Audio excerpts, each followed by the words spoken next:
Génesis capítulo 9. A partir del capítulo 6 vemos que el hombre se empieza a corromper. Ya se estaba poblando la tierra, pero hay una maldad que hay en el hombre que el Señor lo ve como algo irreparable. Ya toda la humanidad, después de que vemos que el Señor había escogido la descendencia de Set, que empezaron a invocar el nombre de Dios, de alguna manera, como nos dice en el capítulo 6, que los hijos de Dios se unieron con las hijas de los hombres, y las interpretaciones que hemos visto son que los hijos de Dios pueden ser ángeles caídos o demonios que tomaron forma humana para relacionarse sexualmente con las mujeres. La otra interpretación es que fueron la descendencia de Set que se contaminó con las otras personas, y de cualquier manera, como haya sido el asunto, la humanidad terminó de una forma terrible. De manera que el Señor dice: veo que hay mucha violencia en la tierra. También vimos que se cree que probablemente una de las causas principales de muerte era el asesinato, porque el Señor ahora a Noé va a ser bastante estricto hablándole acerca del castigo que se le tiene que dar al homicida. Lo que sí sabemos es que la humanidad cayó a tal punto que ya no tiene remedio.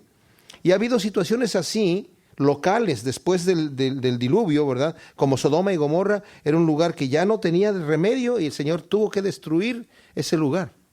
Y también dice que como en los días de Noé, va a ser cuando Cristo venga, y vemos que el libro de Apocalipsis y también otras profecías, en muchos lugares nos dice que va a haber un día donde el Señor nuevamente va a derramar su ira sobre toda la humanidad que quede para destruirlo todo, porque llega hasta el colmo la maldad del hombre. Y lo que hace el Señor aquí es que envía un diluvio. Vimos las dos posiciones del diluvio que hay. Unos hablan de un diluvio global y otros de un diluvio local, pero yo me inclino personalmente al diluvio global, porque de otra manera sería un tanto impráctico que el Señor le haya dicho a Noé: tárdate 120 años en hacer un gran barco para que flote sobre el agua, porque voy a destruir a toda la tierra, y no la destruye toda, solamente una porción. Era más fácil decirle: vete de este lugar a otro lugar porque voy a destruir a la humanidad.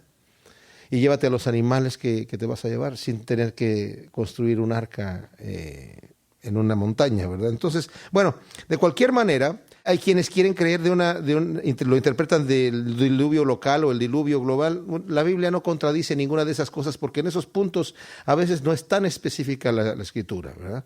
Lo que sí importa es que Dios trajo un juicio y destruyó toda la humanidad, excepto 8 personas, que en este caso fueron Noé, su esposa, sus 3 hijos con sus esposas.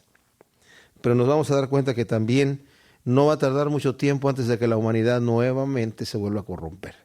Entonces entramos ya aquí al capítulo 9, en donde ya ha terminado el diluvio. Estuvo Noé, imagínense ustedes, 120 años construyendo el arca, y aparte estuvo un año completo.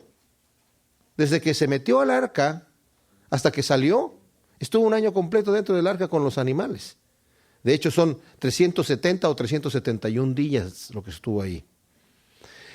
También, si hubiera sido un diluvio local, me parece como un desperdicio de tanto tiempo, ¿verdad?, para estar ahí dentro de este gran barco, cuando pudo haber salido simplemente a otro territorio, en mucho menor tiempo. El asunto es que el Señor va a hacer un pacto con Noé aquí en el capítulo 9, y dice que bendijo Dios a Noé y a sus hijos, y les dijo: fructificad y multiplicaos y llenad la tierra. ¿Saben? El Señor le dio el mismo mandamiento a Adán. El Señor quería que llenaran la tierra, y pareciera ser que la gente estaba en un solo lugar y van a querer hacer lo mismo, no se separan. Y el tema del asesinato, nuevamente, que lo va a hablar aquí el Señor, es lo contrario a multiplicar, fructificar y llenar la tierra. Yo no sé cómo van a responder esta gente y cómo es el trato que el Señor va a tener con aquellos, ¿verdad?, que están a favor del aborto. ¿Cuántos millones y millones de bebés inocentes se mueren anualmente? Simplemente por el egoísmo de las personas. A mí me maravilla que en Europa, por ejemplo, ya la poca gente tiene hijos porque prefieren vivir sus vidas para ellos, y como está de moda allá ser ateo, pues lo que Dios diga no importa, eso de fructificar y llenar la tierra, ya somos muchos de cualquier manera. Tanto que en algunos lugares les están pagando a la gente para que tengan hijos, porque ya se están extinguiendo ciertas poblaciones. Se están extinguiendo y están pagándole a la gente que por favor tengan hijos porque se están extinguiendo. Entonces, dice el Señor aquí, fructificad y multiplicaos y llenad la tierra. El temor y el miedo de vosotros estarán sobre todo animal de la tierra y sobre todas las aves de los cielos, en todo lo que se mueva sobre la tierra y en todos los peces del mar, en vuestra mano son entregados. Ciertamente, el hombre de alguna manera infunda temor a los otros animales. Ya no tanto en nuestra época, pero en esta época de Noé debe haber sido algo especial. Noé estuvo con los leones y con los animales que son, las bestias que son feroces dentro del arca, pero pues él estuvo tranquilo porque el Señor le puso este temor a los animales para con el hombre. De cualquier manera, no sé, mi papá me contaba una historia que él cuando era joven se metía con un amigo a robar una fruta de algunos árboles donde había unos perros muy, muy bravos. Dice, pero entrábamos desnudos. Y al vernos desnudos los perros ni nos ladraban. ¿Quién sabe? Si lo quieren intentar algún día, no sé. Los perros estaban sorprendidos. Qué bárbaros estos tipos. Ni les ladres, quién sabe de qué son capaces. Eran perros sorprendidos. Todo lo que se mueve y vive os será para mantenimiento, así como las legumbres y plantas verdes os lo he dado todo. Pero carne con su vida, que es su sangre, no comeréis. Ahora, a Adán el Señor le dijo que toda planta y todo fruto del árbol le iba a ser para comida y no le dio orden de comer animales. A los animales les digo también les he dado toda la hierba verde. Ahora, es muy probable que después de la maldición que el Señor trajo sobre la creación, entrara ya este ciclo de donde los animales se comían unos a otros porque antes eran vegetarianos.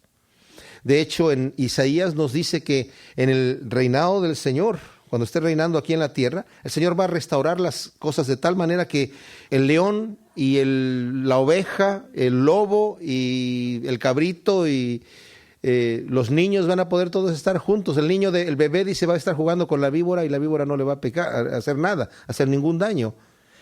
Y me imagino que así era en el jardín del Edén, pero después de la maldición otra cosa sucedió. De cualquier manera, el hombre me imagino que no comía carne, no sé si algunos lo comerían, pero la carne tiene elementos muy pesados, metales pesados, en gran cantidad, que una persona, si fuese a vivir la longevidad que tenían en aquel entonces de 900 años, 911 años en promedio, pues a los 300, 350 años le haría mucho daño a una persona. Pero como el Señor aquí ya le va a recortar el tiempo al ser humano hasta los no más de 120 años, pues la carne no le hace tanto daño. Todavía no es tan severo el daño como para que lo perjudique. Entonces el Señor permite en este momento comer. Dice, pero carne con su vida, que es su sangre, no comeréis. Y vemos que esto después el Señor también les da este mandamiento al pueblo de Israel, dentro de la ley de Moisés. Y de hecho, cuando Pablo va con estos judíos que estaban tratando de judaizar a los gentiles, y Pablo se opone contra estos argumentos de los judaizantes, van a arreglar el asunto allá a Jerusalén, tienen un concilio en ese momento y discuten, y por fin ya llegan de acuerdo que sí, no, a los gentiles no les vamos a obligar a que guarden la ley, para que sean verdaderos cristianos. Pero sí les vamos a pedir que se aparten de fornicación, de lo sacrificado a los ídolos, de ahogado, o sea, un animal que se ahoga no se puede desangrar, y de comer sangre, porque estaba ya prohibido por el Señor de esta manera. Más adelante Pablo también toma el tema de lo sacrificado a los ídolos, dice, mira, ni te preocupes, no te pongas a indagar si esa carne fue sacrificada a los ídolos o no, porque se sacrificaban los animales en los templos. Algunos se llevaban al matadero, pero la mayoría eran sacrificados en los templos. Entonces dice, si vas a la carnicería no le preguntes ahí al carnicero, oiga, este animal, esta carne que estoy comprando, ¿fue de un sacrificio en el templo pagano o lo sacrificaron en el matadero? Tú cómprala, llévatela a tu casa y cómetela, y por motivos de conciencia no preguntes. Así que, de cualquier manera, el tema de la sangre, aquí el Señor lo prohíbe, ¿verdad? Alguien una vez preguntó, ¿a poco no se puede comer, como le llaman, morcilla o no sé cómo le llaman esto, ¿verdad? Cuando lo cocinan, pero ese ya es un asunto de conciencia, no sé, es antihigiénico, ¿eh? Al que le guste, pues no sé, pero realmente es un poco antihigiénico porque no se alcanzan a morir la bacteria que hay en la sangre antes de que cuando ya la sangre está cocinada. Entonces, por ese lado, yo no lo recomendaría mucho y pues tal vez por motivos de conciencia tampoco. Dice, porque demandaré ciertamente la sangre de vuestras vidas, de la mano de todo animal la demandaré, de la mano del hombre también. De mano del varón su hermano demandaré la vida del hombre. El que derramare sangre de hombre, por el hombre su sangre será derramada, porque a imagen de Dios es hecho el hombre. Ahora, esto es bien importante, ¿eh? El Señor está en este momento estableciendo el gobierno. Dice, si a una persona mata y le quita la vida a alguien, él tiene que ser muerto por la mano del hombre. O sea, la misma gente le tiene que quitar la vida. Aquí está instituyendo el Señor la pena capital. Y yo sé que este es un tema un poco de controversia, porque muchas personas dicen, pero qué salvajada es eso de la pena capital. Ahora tenemos métodos muchos más sofisticados para poder restaurar al criminal a la sociedad. Pero les digo la verdad, también la Biblia más adelante, cuando el Señor está dando las leyes y está hablando acerca de el que comete este tipo de mal, se le quite la vida, dice, para que teman, para que los demás vean y teman. Y les digo una cosa, hay mucho crimen en nuestros días, porque el castigo al criminal es casi nada. Pareciera que tiene más derecho el criminal que la víctima. Y desafortunadamente por esos motivos, continúa el crimen. Yo me acuerdo que tenía un amigo que trabajaba, supervisaba la jardinería de los jardines centrales de Los Ángeles. Y me dijo que una vez estaban dos jóvenes platicando ahí, dos hispanos, ¿verdad? Y él llegó allí pues haciendo su trabajo. Y platicando entre ellos dijeron, ¿sabes qué? Ya me cansé de estar afuera. Vamos a regresar al hotel. Le llaman el hotel a la prisión. Porque allá tienen de todo, tienen agua caliente, televisión a color, gimnasio, de todo, ¿verdad? Buena comida, etcétera. Y dijo, habrá que robar a alguien o matar a alguien para que nos lleven otra vez ahí. O sea, si robamos y nos va bien, pues nos quedamos con un buen dinero, ¿verdad? Pero si no nos vuelven a meter a la cárcel, pues volvemos al hotel nuevamente. Y ya se convierte eso como, hay gente que hasta tiene trofeos de la muerte. Se tatúan unas lagrimitas y cada lagrimita es una muerte de una persona. Yo me acuerdo que incluso alguien me estaba platicando que había uno que tenía tantas lagrimitas que se le metían ya en la camiseta, ya no se veía hasta dónde llegaban las lagrimitas. Son trofeos. Aquí el Señor dice, no, Señor, si una persona mata a alguien, tiene que pagar con su vida. Tiene que mostrar lo enojado que Dios está diciendo, que yo estoy en contra de aquella persona que le quita la vida a su prójimo. Es el único mandamiento que le está dando aquí el Señor. Bueno, aparte del de la comida, ¿verdad? Pero en cuanto a juicio, le dice, de las bestias yo voy a demandar la sangre. Cuando una bestia mate a un hombre, yo me encargo de esa. Pero del hombre que le quite la vida al otro hombre, por la mano del hombre tiene que ser quitada la vida del criminal, del asesino. Porque el hombre está hecho a imagen de Dios. Mas vosotros fructificad y multiplicaos, procread abundantemente en la tierra y multiplicaos en ella. Y habló Dios a Noé y a sus hijos con él diciendo, he aquí yo establezco mi pacto con vosotros y con vuestros descendientes después de vosotros, y con todo ser viviente que está con vosotros, aves, animales y toda bestia de la tierra que está con vosotros, desde todos los que salieron del arca hasta todo animal de la tierra. Estableceré mi pacto con vosotros y no exterminaré ya más toda carne con aguas de diluvio, ni habrá más diluvio para destruir la tierra. O sea, en este momento el Señor va a hacer un pacto que no tiene nada que ver con el hombre. El pacto que el Señor lo va a hacer es un pacto unilateral nuevamente. Como le había dicho aquí al final del capítulo 8, es un pacto que Dios está haciendo a Noé, no por lo que Noé haya hecho, sino simplemente porque Dios lo quiere hacer, en donde lo dice desde el versículo 20, edificó Noé un altar a Jehová y tomó de todo animal limpio y de toda ave limpia, estoy leyendo en el capítulo 8, y ofreció holocausto en el altar. Y percibió Jehová olor grato, y dijo Jehová en su corazón, no volveré más a maldecir la tierra por causa del hombre, porque el intento del corazón del hombre es malo desde su juventud, ni volveré más a destruir todo ser viviente como he hecho. Mientras la tierra permanezca, no cesarán la sementera y la siega. Continúan, ¿verdad? Seguimos sembrando y seguimos segando, y el Señor fiel en que produzca la tierra las plantas. El frío y el calor, igual. El verano y el invierno, y el día y la noche. O sea, el Señor se compromete a mantener esto. Y mencionamos también que Jesucristo dice: sed perfectos como nuestro Padre que está en los cielos es perfecto, que hace salir su sol sobre buenos y malos y hace llover sobre justos e injustos. O sea, el Señor permanece fiel en esto. Dios dice, me doy cuenta que la intención desde la juventud, desde que son niños, es el mal completamente. Así que yo por mi parte voy a seguir siendo fiel. Entonces el Señor aquí está haciendo este tipo de pacto con Noé nuevamente. Y dijo Dios en el versículo 12 del capítulo 9, dice: esta es la señal del pacto que yo establezco entre mí y vosotros y todo ser viviente que está con vosotros por siglos perpetuos. Mi arco he puesto en las nubes, el cual será por señal del pacto entre mí y la tierra. Y sucederá que cuando haga venir nubes sobre la tierra, se dejará ver entonces mi arco en las nubes. Está hablando del arco iris, obviamente. Hay quienes dicen que es muy posible que no había llovido hasta el momento del diluvio. Es muy probable, porque nos dice en el capítulo 2 de Génesis que la tierra era regada, no con lluvia, porque no llovía sobre la tierra, sino que era regada, obviamente entendemos ser regada para las plantas que están allí, con un rocío muy espeso que aparecía y dejaba la tierra prácticamente empapada. O sea, con la humedad necesaria para que las plantas estén allí y para que hubiese ríos también y manantiales, etc. Hay quienes dicen que probablemente ya había llovido incluso antes del diluvio y era común para la gente la lluvia, que incluso hay evidencias arqueológicas de que la antropología y la geología han encontrado marcas de gotas ya petrificadas, como ustedes saben, como cuando uno cuela un concreto, ¿verdad? Y lo alisa y empieza a llover, pues esas gotas ya se quedan petrificadas ahí.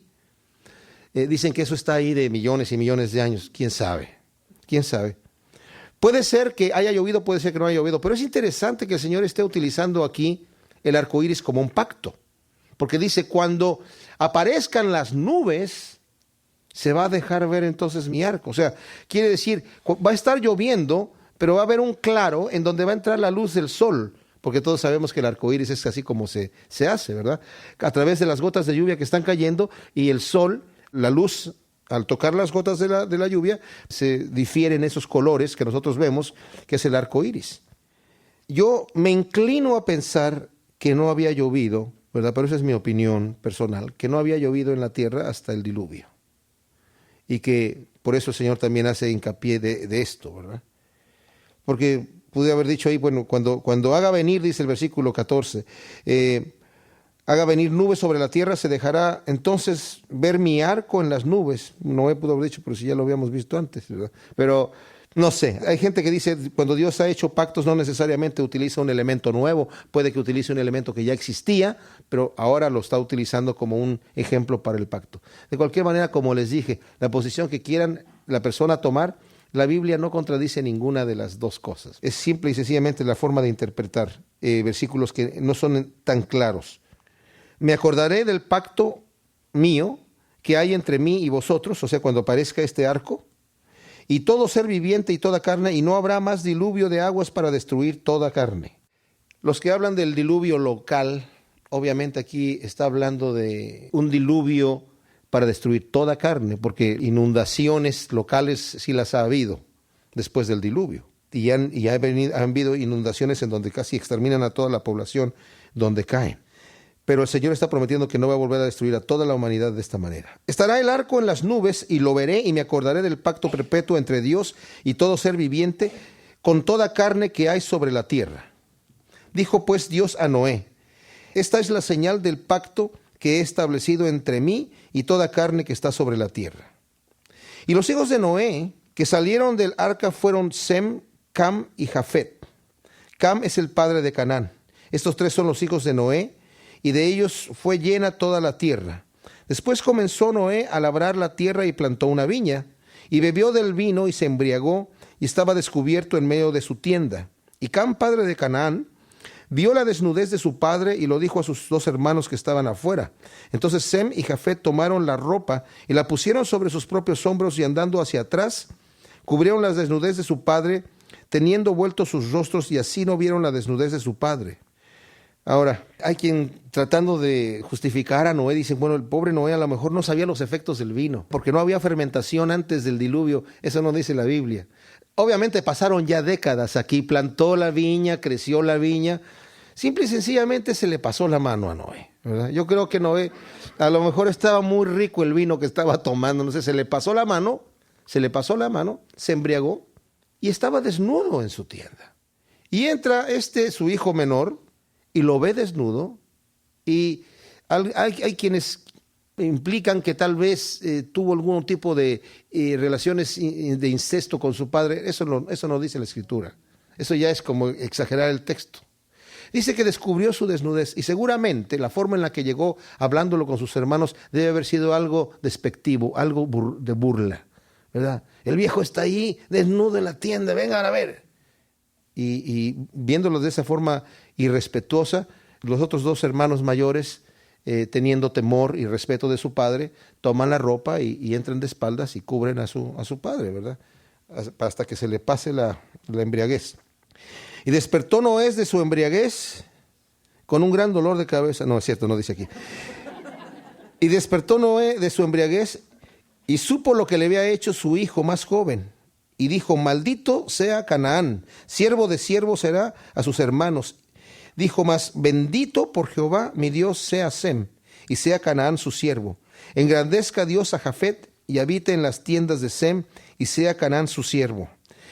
Y vivió Noé después del diluvio 350 años, y fueron todos los días de Noé 950 años, y murió. O sea, vivió una vida completa, aunque tal vez ya empezó a comer carne, no sabemos, pero ya tenía 600 y tantos años, pues ya no le afectaba, pudo vivir la edad que pudo vivir. Como lo hablé la vez pasada, es muy probable que los cambios que Dios hizo, no tanto los hizo en la tierra, en las condiciones de la tierra para que el hombre viva menos años, sino probablemente simplemente en la raza humana para que no viviese tanto tiempo. Ahora es interesante aquí notar que aunque su hijo Cam fue el que lo descubrió desnudo, a quien está maldiciendo aquí es al hijo de Cam, o sea, al nieto. ¿Sí me entienden ustedes? O sea, Noé está maldiciendo a Canaán, no a Cam.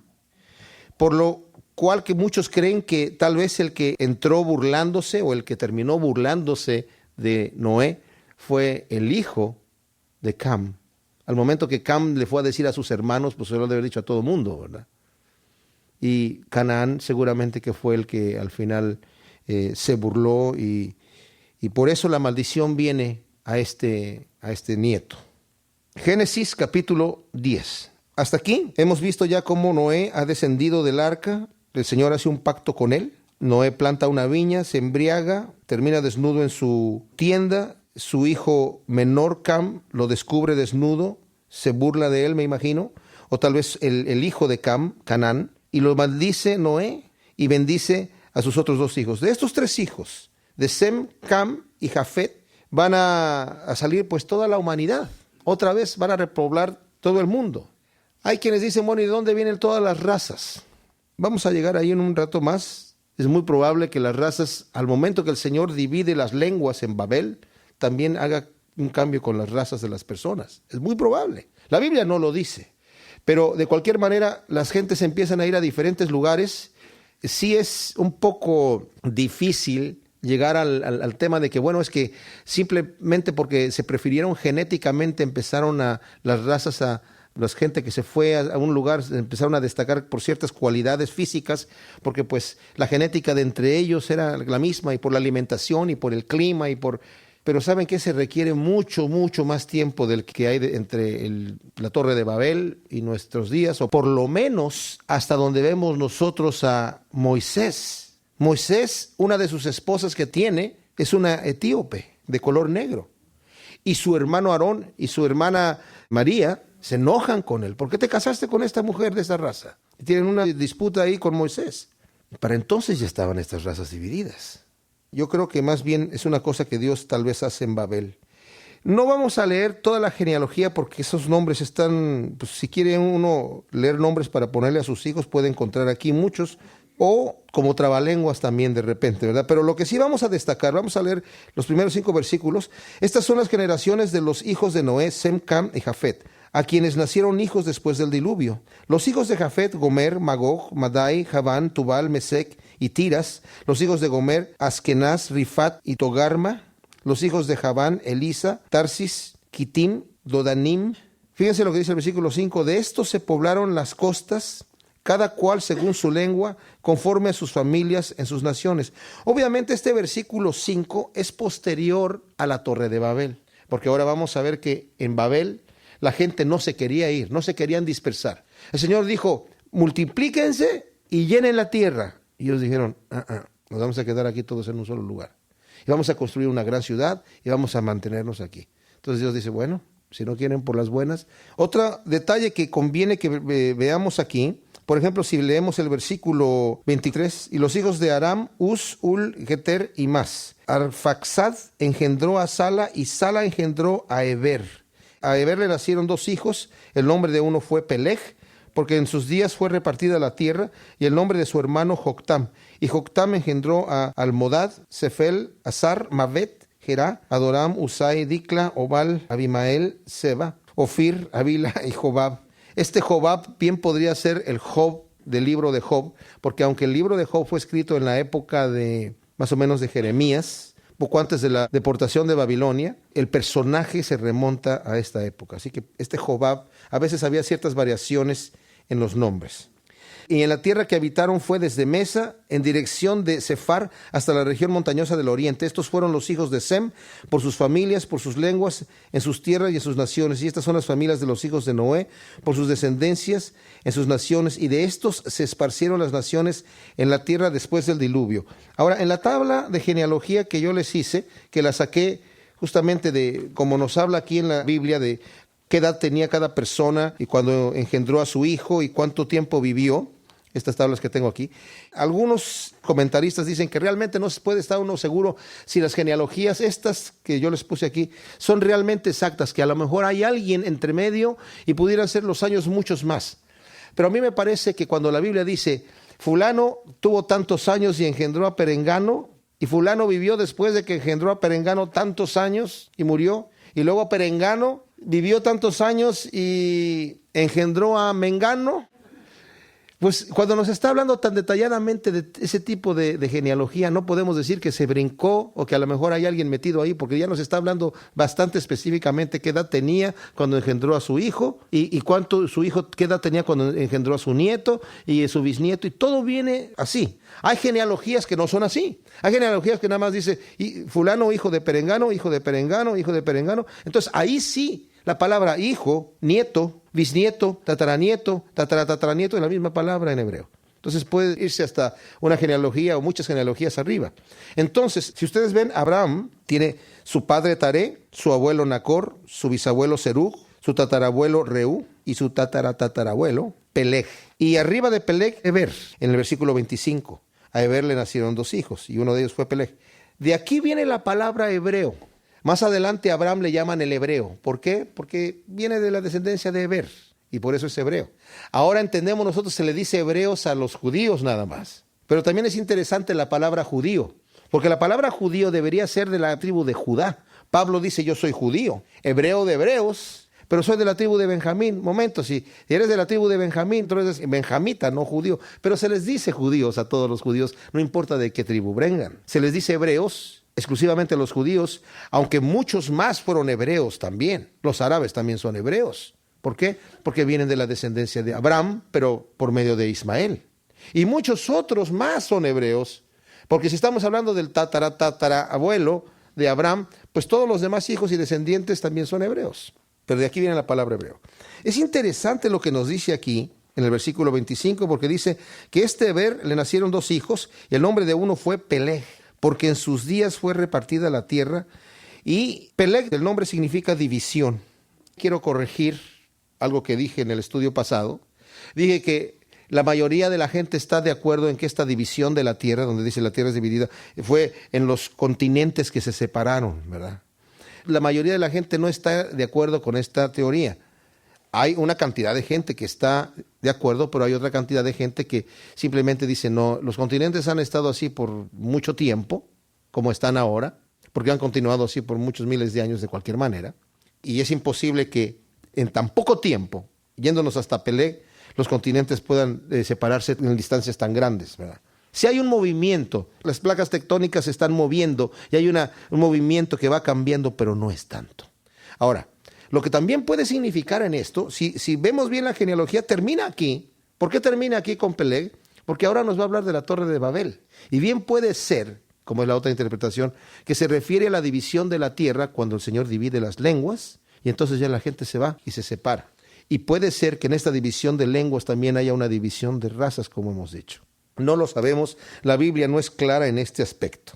Vamos a entrar al capítulo 11. Tenía entonces toda la tierra una sola lengua y unas mismas palabras. Y aconteció que cuando salieron de oriente hallaron una llanura en la tierra de Sinar y se establecieron allí. Después de toda esta genealogía que nos está dando hasta donde hemos visto, vemos que la gente completamente, un solo pueblo, no se esparcieron como el Señor les dijo.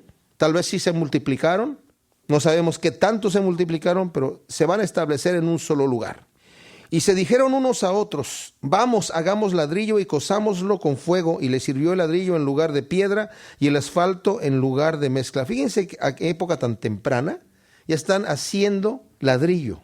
¿Por qué tienen que hacer ladrillo? Porque en la llanura donde están no hay piedra.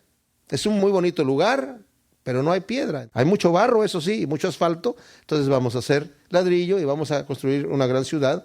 Notemos que la gente en este momento todo le sale bien y tienen éxito porque la comunicación es perfecta. Toda la gente habla la misma lengua. Un detalle también que me faltó mencionar antes de llegar a esto, quiero que leamos en el capítulo anterior, en la genealogía, porque es importante. El versículo 8 dice que Cus engendró a Nimrod, quien llegó a ser primer poderoso en la tierra. Este fue vigoroso cazador delante de Jehová, por lo cual se dice así como Nimrod, vigoroso cazador delante de Jehová. Y fue el comienzo de su reino Babel, justamente. Erec, Akkad y Calne, otros reinos que tenía en la tierra de Sinar. Este Nimrod, cuando dice poderoso cazador delante de Jehová, las traducciones pueden ser muchas. Y una de las traducciones es que fue un terrible tirano, y el que se diga delante de Jehová significa de que aún sabiendo que está haciendo eso delante de Dios no le importa. Este tipo tenía fama de cazar vidas humanas. Ahora, el ser cazador, la gente lo veía como un protector, ¿verdad? Porque había muchos animales, pues fieras. Y él gana un tipo de reputación con esto y empieza una tiranía. Y por eso tiene todos estos reinos, tiene sometidos a toda esta gente. Es la primera vez que vemos nosotros un gobernante aquí en la Biblia, es Nimrod. Su madre Simurama llegó a ser un objeto de adoración. Ella se dio a sí mismo el título de reina del cielo. Ella dijo que el nacimiento de Nimrod fue virginal, que no tuvo relaciones con ningún varón, sino que por un milagro nació Nimrod, su hijo Nimrod. ¿Saben cuándo nació Nimrod? El 25 de diciembre. Según la leyenda y la tradición que se cuenta de él, estando un día cazando en el bosque, lo atacó un oso y lo mató. Y estuvo 3 días muerto y al tercer día se levantó. Cuando se levantó empezaron a hacer una fiesta de la resurrección de Nimrod y la fiesta la hacían pintando huevos de colores, que era el símbolo de reproducción, justamente al inicio de la primavera, y era también la adoración al sol, que también el dios sol, Nimrod, y la adoración a la vida, a la reproducción. Por eso tenemos los conejitos, que no tienen nada que ver con los huevos, pero el huevo es también el símbolo de reproducción. Y su nacimiento lo festejaban el 25 de diciembre con borracheras, orgías, dándose regalos unos a otros, cortando árboles y decorándolos con oro y plata. Porque Jesucristo no nació el 25 de diciembre. Es impresionante cómo Satanás ha combinado estas cosas para leudar el Evangelio de Dios. Y déjenme decirles un detalle, que hay una película que se llama Zeitgeist y se ha hecho muy popular entre los jóvenes porque es muy controversial, niega la veracidad de la Biblia, en donde hablan ahí de que Jesucristo realmente fue una leyenda, no existió realmente como dice la Biblia. Sí, y está copiada, porque hay muchos dioses en muchas culturas que ese Dios nació el 25 de diciembre y que por nacimiento virginal. Y a su madre le llamaban la reina del cielo. Bueno, aquí vemos que sí tuvo un padre, ¿no? Pero la leyenda era esa la que se estaba diciendo. Porque aquí dice que Cus es el padre de Nimrod. Pero el detalle aquí es que esta adoración de Nimrod fue llevado, después que se separa la gente en Babel, es llevado por las diferentes culturas con diferentes nombres, ¿me entienden?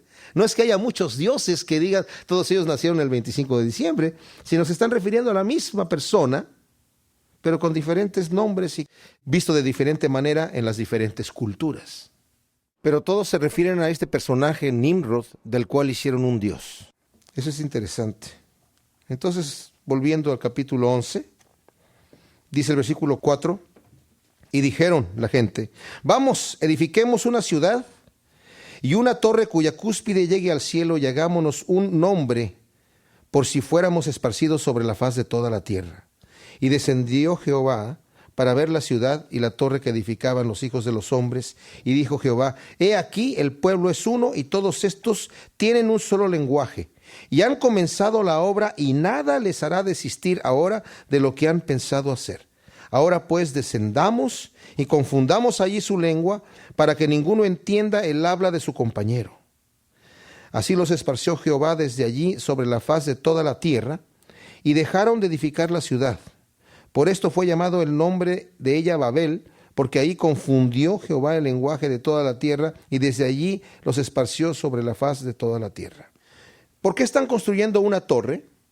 Bueno, también hay varias interpretaciones a esta situación, pero también se cree que en ese entonces empezó la gente a mirar hacia las estrellas.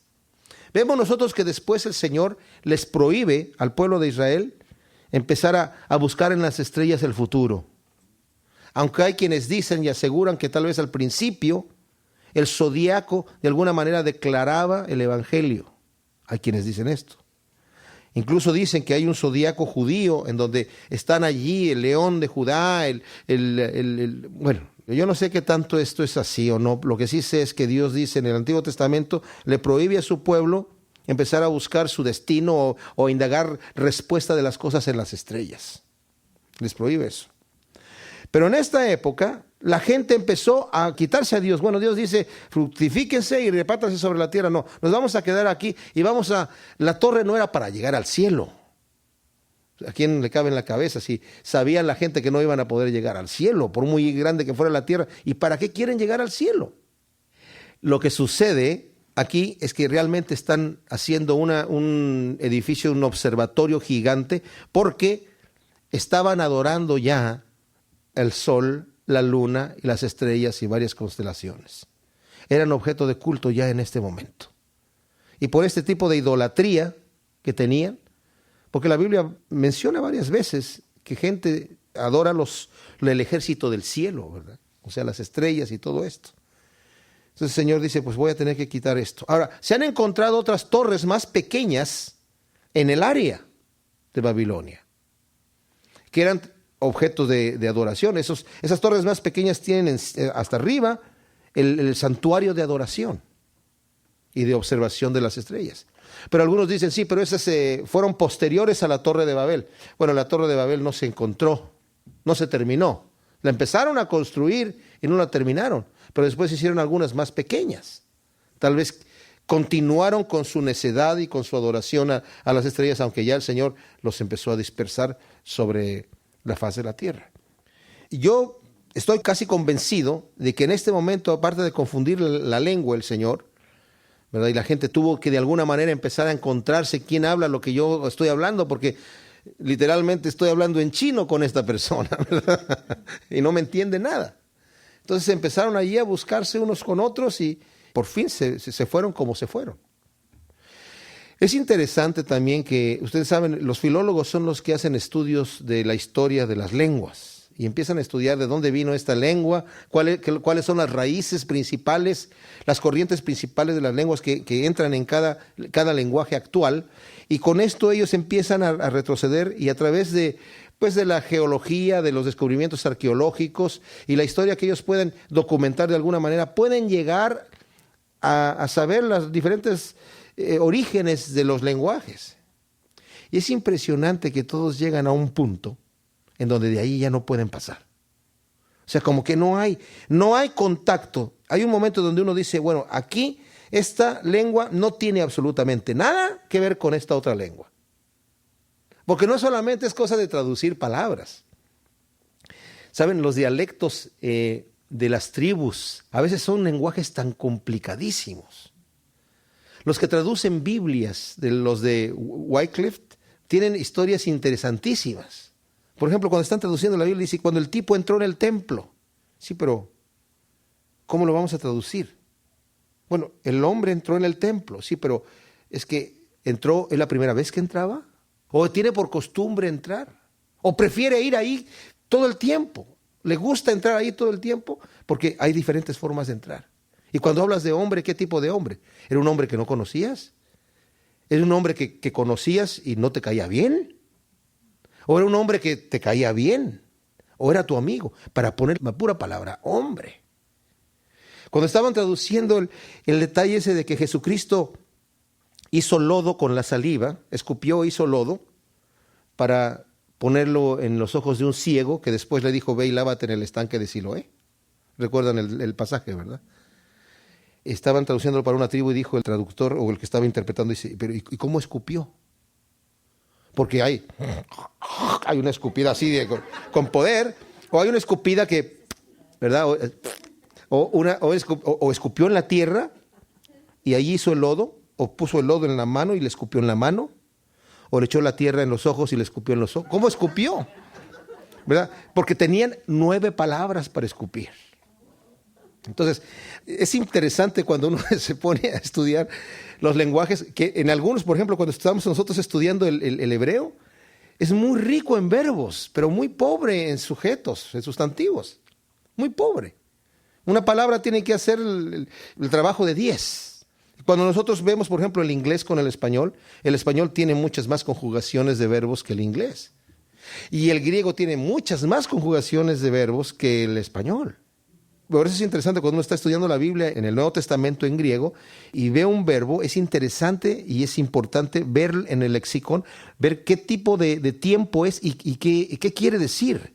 Porque hay verbos que dice, bueno, está haciendo esto, pero lo está haciendo y lo va a terminar pronto, o está haciendo y va a durar un largo rato, o lo está haciendo y jamás lo va a dejar de hacer. Y hay muchos otros tipos de tiempos especiales. Lo interesante cómo el Señor divide los lenguajes. Aquí no tiene caso que nosotros leamos estos nombres que me van a ser un verdadero trabalenguas para mí. Y vamos a terminar justamente en donde nos dice aquí, al final, que fueron los días de Taré 205 años y murió y Taré en Aram. Hay un detalle aquí que nada más quiero aclarar porque es aparentemente una contradicción. Dice aquí, versículo 24, Nacor vivió 29 años y engendró a Taré. Y vivió Nacor después de que engendró a Taré 119 años y engendró hijos e hijas. Taré vivió 70 años y engendró a Abram, Nacor y Harán. Y luego nos dice el versículo 32, fueron los días de Taré 205 años y murió Taré en Harán. O sea, si Abraham nace cuando Taré tiene 70 años, al momento que muere tendría 135 años. Pero la Biblia dice que cuando muere Taré, nos lo dice en el capítulo 7 de Hechos, que cuando muere Taré, su padre, en Harán, pues ya habían salido de Ur de los Caldeos, Abraham entonces continúa su recorrido hacia la tierra de Canaán, a donde el Señor se lo iba a llevar. Y tenía 75 años Abraham, dice la Escritura. Entonces, ¿dónde está? ¿Hay contradicción? Bueno, lo que pasa es que también este versículo aquí, el versículo 26, donde dice, Taré vivió 70 años y engendró a Abram, a Nacor y a Harán, no quiere decir que los engendró en el mismo año a los 3, obviamente. Una de las soluciones puede ser que Abraham fue engendrado mucho después, pero el mayor, no necesariamente Abraham, porque tampoco el orden en el que está dado quiere decir que este es el mayor y luego el del medio. Abraham está primero por orden de importancia. Esa es una explicación que hay. O sea, que no contradeciría para nada el texto, ¿me entienden? Y la otra, que hubiera habido un error aquí en la cantidad, porque hay un texto samaritano del Antiguo Testamento que dice que Taré vivió 145 años. Hay una discrepancia en la edad que vivió Taré. Sabemos que la Biblia no tiene este tipo de contradicciones tan obvias, así como en el mismo libro de situaciones matemáticas en donde el autor no supo contar bien. No puede ser así. Porque en el mismo libro, aquí en Génesis, es donde nos va a decir que Abraham tenía 75 años cuando murió su padre y empezó su camino ya solo. No hay contradicción en la Biblia, pero los que quieren ver la contradicción, pues van a fijarse en esos detallitos, a poner el dedo y a no recibir ningún tipo de explicación. Yo creo que Dios deja estas cosas aquí, como he dicho en otras ocasiones, para que el que quiera no creer tenga una excusa. El que quiere decir, yo no quiero nada de la Biblia porque se contradice, ok, ahí está tu excusa.